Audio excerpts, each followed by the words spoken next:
Good afternoon to Miss Karen.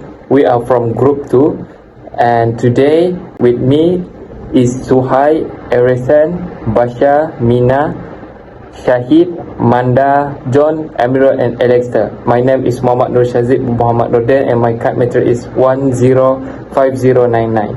And today we're gonna discuss and present our oral presentation for today. What is communication process? According to Bowlby, CL and Thiel, JV, 2018, the communication process involves distinct steps that can be presented in basic communication process model. People communicate with an objective in mind. However, the message is interpreted by individuals or recipients with varying perspective, experience, and cultural background. Not all message will be interpreted or understood as intended by the sender. The next one is the communication process. The first one is the sender has an idea. For example, the sender think of something they want to share. The second one is the sender encode the idea as a message. For example, the sender put their idea into a form that can be communicated, like word and symbol. The third one is the sender produce the message in a transmittable medium. Last one is the sender transmit the message through a channel. For example, the message is delivered using a channel like email and phone call. Into the next one, number 5, they receive the message. Next one is number 6. They decode the message. That means the message that had been told to the receiver, they will try to understand what the sender tried to tell them.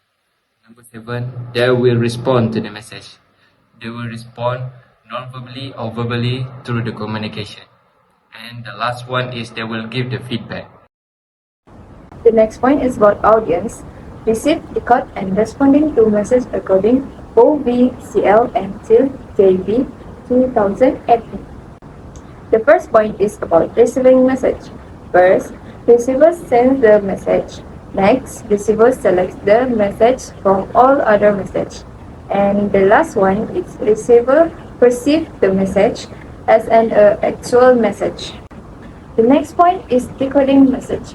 First, receiver assign meaning to the message through a complex and highly personal process according to Bowlby and Thiel, 2018, page 30. Last point is responding to message. First, audience will likely respond to a message that they remember, able to respond and properly motivate. In any communication process, there are several potential barriers that can disrupt the flow and clarity of message. One common barrier is noise and distraction, which can be divided into external distraction, such as background noise or environmental disturbance, and internal distraction, such as personal thought or emotion that prevent us from focusing.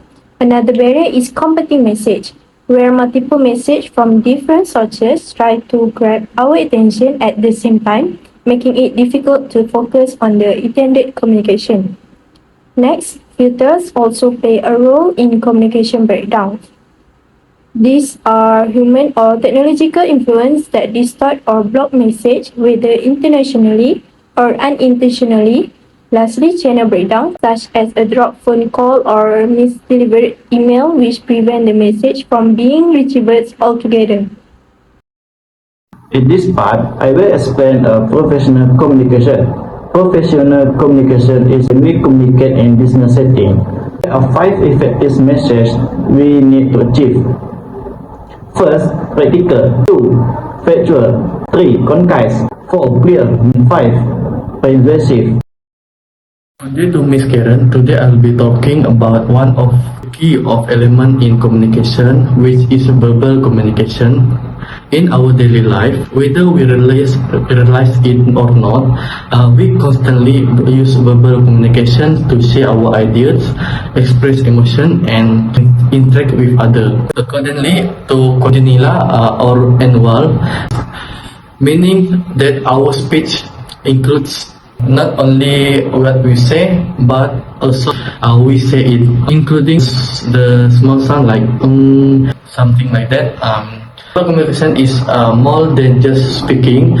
It's also about creating meaningful messages using language, tone, and expression. Non-verbal communication, for example, is body language, behavior, gesture, attire, and appearance, i.e., all of this way to communicate without words. And posture, standing upright versus crouching, gesture, hand movement, such as waving or pointing, and facial expression, smile, frowns, rise, eyebrow. The next, eye contact, show attention, confidence, honestly, or aggression depending on content and culture. The next one is intercultural communication. Intercultural communication refers to communication between a person have a different background, belief, values, or ways of behaving. That was the A.J. DeVita belief in 2009. Or in other words, people who live in the different geography in this world, as we can see in the demography, the cultural was the outside of the source of receive.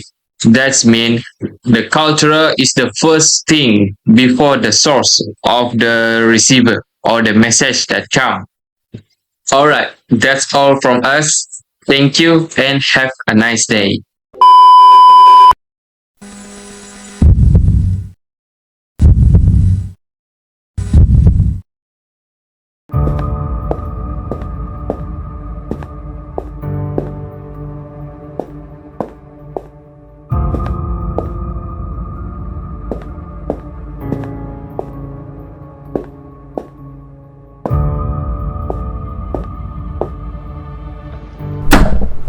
Why did not you finish your work yet?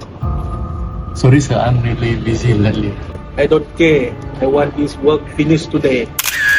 Does not understand the problem faced by the employees, does not listen to their reason and explanation, and raises their voice in a way that can hurt the employee's feeling. Did you hear me?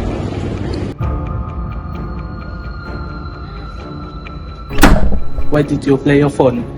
I already finished my work, sir. This is my rest time.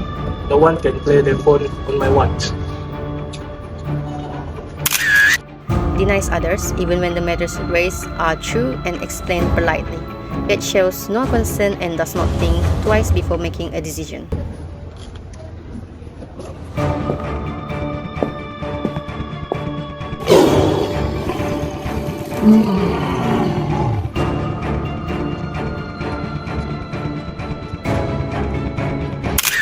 This situation can eventually lead to something worse, where employees no longer feel comfortable speaking directly to their boss due to fear. As a result, negative gossip and backbiting may arise, ultimately narrowing the communication between the boss and the employee.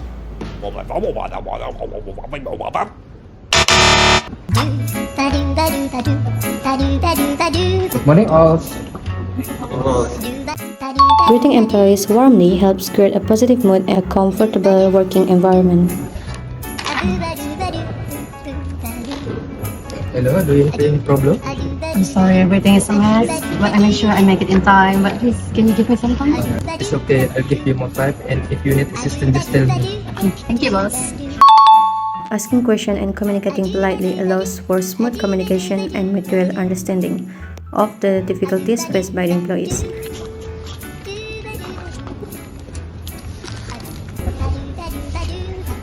Hey, I'm hungry right now. Yeah, me too. What's problem? Boss, can we go lunch early? Asking questions politely and kindly while maintaining eye contact shows that we are communicating clearly and attentively. Yes, can we go early? Sure. I'll set your lunch time. Really? Yeah.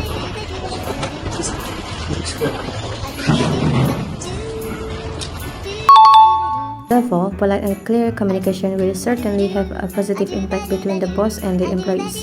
This will further strengthen a more comfortable and trusting relationship.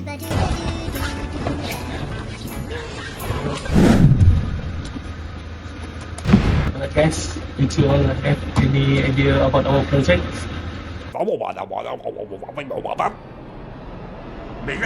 Guys, did you hear me what I'm talking about?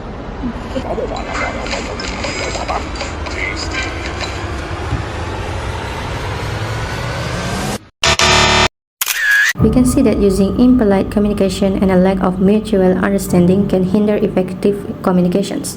Eventually, this may lead to dissatisfaction, stress, and unprofessional behavior. It's okay.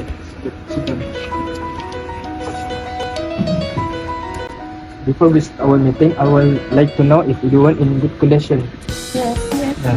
Alright. Okay, let's start our meeting.